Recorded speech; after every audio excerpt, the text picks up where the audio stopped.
Bonjour à tous. Je viens aujourd'hui vous partager, à travers les chroniques de l'éveil, de petites réflexions sur des thématiques variées, allant de la spiritualité au développement personnel, ainsi que sur la vie en société de manière générale.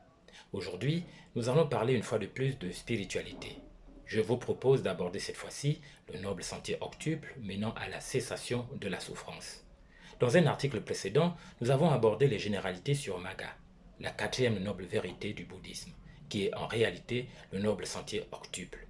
Cette fois-ci, nous verrons plus en détail les 8 chemins menant à la cessation de la souffrance. Dans cet article, nous commencerons par définir les nobles sentiers octuples, ensuite nous verrons les caractéristiques de cette noble vérité et enfin nous verrons comment l'appliquer au quotidien. Mais avant, qu'est-ce que le noble sentier octuple? Le noble sentier octuple est la quatrième noble vérité du bouddhisme. C'est une pratique censée conduire son pratiquant vers l'éveil de soi et la libération. Le chemin a été enseigné par le Bouddha à ses disciples pour qu'ils puissent également le suivre. Les caractéristiques du noble sentier octuple.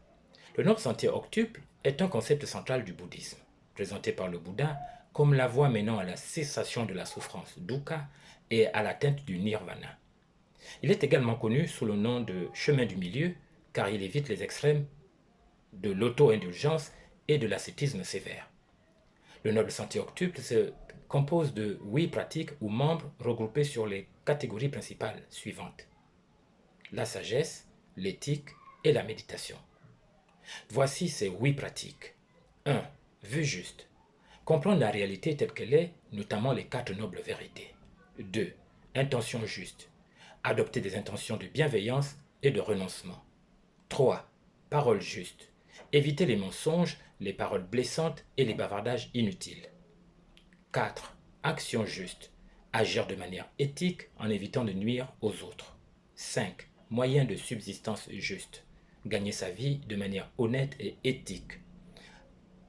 6. Effort juste. Faire des efforts pour développer des états mentaux positifs et abandonner des états mentaux négatifs. 7. Attention juste.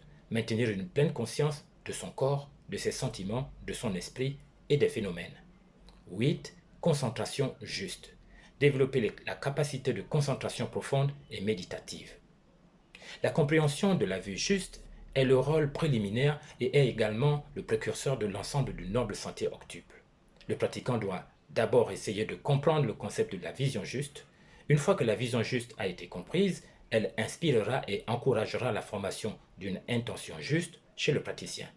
L'intention juste mènera à l'apparition d'une parole juste. La parole juste mènera à la naissance de l'action juste. Une action juste mènera à la création de moyens de subsistance justes. Des moyens de subsistance justes mèneront à la création d'un juste effort. Un juste effort mènera à la création de pleine conscience. Le pratiquant doit faire le bon effort pour abandonner la vue erronée et entrer dans la vue correcte. La pleine conscience est utilisée pour rester constamment dans la bonne vue. Le noble sentier octuple au quotidien.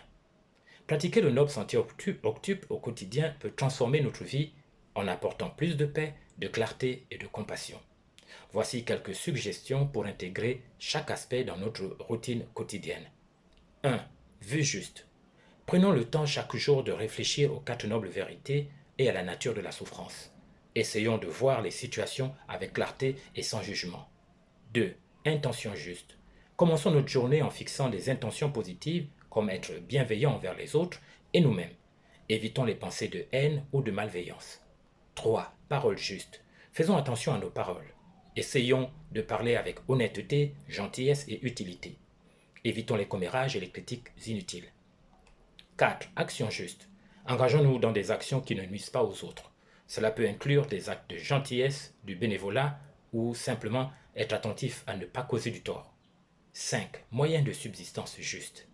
Assurons-nous que notre travail ou nos activités professionnelles ne causent pas de souffrance aux autres. Cherchons des moyens de contribuer positivement à la société. 6. Effort juste. Faisons un effort conscient pour cultiver des pensées et des comportements positifs. Pratiquons la gratitude, la patience et la persévérance. 7. Attention juste. Pratiquons la pleine conscience en étant présents de chaque moment. Cela peut être fait par la méditation, mais aussi en étant attentif à nos actions quotidiennes comme manger, marcher ou écouter. 8. Concentration juste. Développons notre capacité de concentration par la méditation régulière. Cela peut aider à calmer l'esprit et à améliorer notre capacité à rester concentré sur nos objectifs. À présent, vous êtes éclairé sur le noble sentier octuple. J'espère sincèrement qu'en appliquant ces principes, vous parviendrez à développer une plus grande sagesse, éthique et paix intérieure. Infinie gratitude.